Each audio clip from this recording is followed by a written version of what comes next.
Hello guys, welcome to my channel. তো আজকে আমি ক্যানভাস পেন্টিং করব।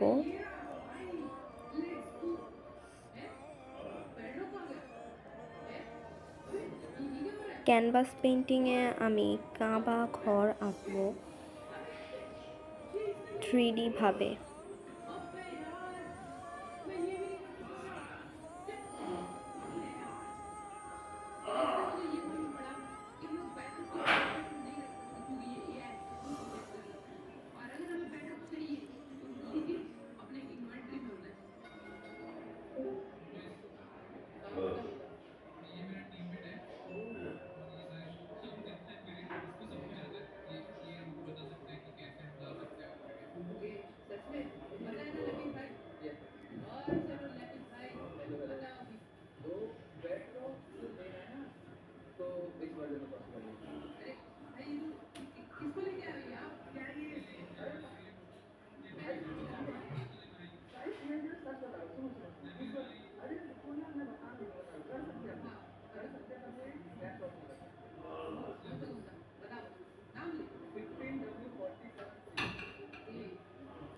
এখানে আমি গোল্ডেন কালার ইউজ করেছি, তোমরা চাইলে ইয়েলো কালারও ইউজ করতে পারো।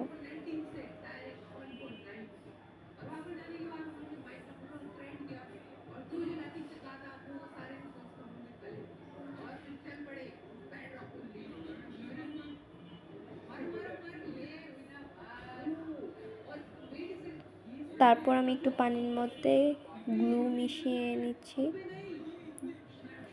এখানে তারপর পেন্টিংয়ের ওপর দিচ্ছি, যার কারণে আমার পেন্টিংটি খুব তাড়াতাড়ি নষ্ট হবে না।